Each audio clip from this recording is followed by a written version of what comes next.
10th, we'll continue chapter number 2, work, energy and power. Today we'll do numericals of exercise 2A. So open your book. So let's start with question number 1. A body when acted upon by a force of 10 kgf gets displaced by 0.5 meter. Calculate the work done by the force when the displacement is in the direction of force at an angle of 60 degree and normal to the force.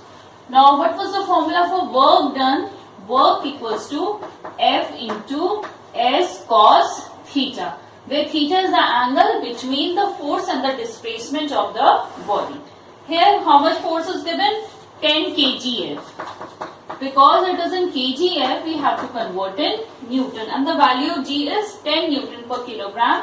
So it becomes 10 into 10 means 100 Newton. Force is 100 Newton. So first part is you have to find the work done when the force is in the same direction. Then we will take W equals to F into S. So 100 into, and what is the displacement of the body? 0.5 meters. So 100 into 0.5, and because the SI unit of work is joule, we will write joule. So it becomes 50 joules. Second part is when the body is, displacement of the body is at an angle of 60 degree to that of force, then W it becomes F into S cos theta, means 100 into 0.5 into cos 60 degree. Now 100 into 0.5, and the value of cos 60 is 1 upon 2. So cancel this 50. So 50 into 0.25 becomes 25 joule. And the third part is normal to the force. Normal means at an angle of 90 degree. So what is theta? 90. And the value of cos theta is 0. Therefore work done becomes 0 in this case. Now moving on to the second question. A boy of mass 40 gram climbs up the stairs and reaches the roof of height 8 meter in 5 seconds. Find the force of gravity acting on the boy. The formula of F is mg. Mass is given to be 40 and the value of G is 10. So force becomes 400 Newton. Second part, work done. Work done equals to F into S. Now because here the force of gravity is acting on it and the boy is climbing the stairs. So F is mg and the displacement is taken to be h, height.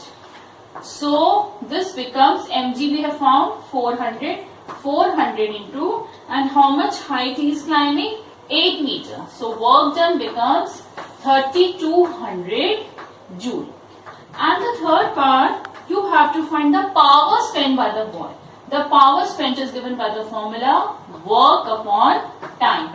That means 3200 upon, and how much time he has taken? 5 seconds. So it becomes 640 watt, because the unit of power is watt. Okay. Now the next question. Question number 3.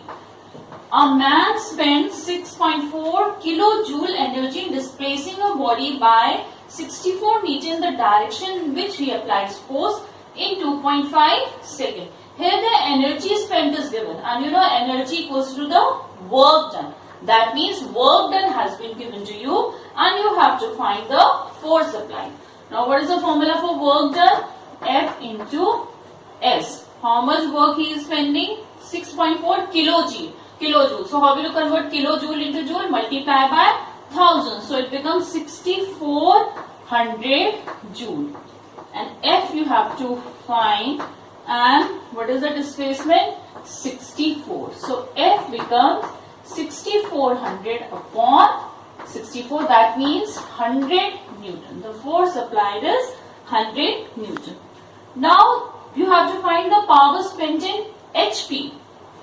Children, you know how much 1 watt equals to 1 HP equals to 746 watt.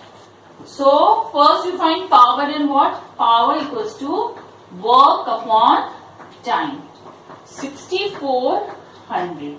And how much is the time? The time is 2.5 seconds. So what will be the answer? 6400 upon 2.5. When you calculate it, so this is equals to 2560 watt. Now you have to give your answer in horsepower. So you will divide by 746. So the answer is 3.43 HP. Question number 5. A machine raises a load of 750 Newton through a height of 16 meter in 5 seconds. Calculate the energy spent by the machine. The power of the machine if it is 100% efficient. So work is given by the formula F into S. Here the force of gravity is acting. So work equals to mgh. Now the load of 750 Newton they have given in Newton. So that means weight is given because you know W equals to mg and the SI unit of weight is Newton. So in place of mg you will put 750 multiplied by and the height is 16 meter. So this becomes 12,000 joule. The work done is 12,000 joule. And when you have to find power, you divide work by time. That means 12,000 upon 5 watt. That means 2400 watt of power is spent in this question. Now question number 6. An electric heater of power 3 kilowatt is used for 10 hours. How much energy does it consume? First you have to express your answer in kilowatt hour and then in joule. I've already told you kilowatt hour is the SI unit of electrical energy, household electrical unit it is called. Now energy can also be calculated by using the formula P into T. Now power is 3 kilowatt hour, time is 10 hours. So 3 into 10, 30 kilowatt hour. The unit of electrical energy in this case is 30 kilowatt hour. So this is your answer in kilowatt hour. But second part of the question is you have to give your answer in joule also. I told you the relation that 1 kilowatt hour equals to 3.6 into 10 to the power 6 joule. So to convert kilowatt hour into joule, you multiply by 3.6 into 10 to the power 6. So we have solved it and converted in standard form and the answer is 1.08 into 10 to the power 8 joule. Question number 7. A water pump raises 50 liter of water through a height of 25 meter in 5 seconds. Calculate the power of the pump required. Here 50 liter, that means what has been given? Volume of water has been given. And the value of G is also given and density of water is also given. So from the volume and density you can find the mass of water used. You know, mass equals to volume into density. First we'll convert volume into cubic meter. You know 1 liter equals to 10 to the power minus 3 cubic meter. That means 50 liter becomes 50 into 10 to the power minus 3 or 50 upon 1000. You can do like this also. So mass equals to volume into density. So 50 into 10 to the power minus 3 into 10 to the power 3000 is 10 to the power 3. So this cancel and what remains? 50 kilogram. So the power spent is given by the formula work upon time. mgh upon T. So 15 to 10 into 25 upon 5. So the answer is 2500 watt. Question number 8 now. A pump is used to lift 500 kg of water from a depth of 18 meter in 10 seconds.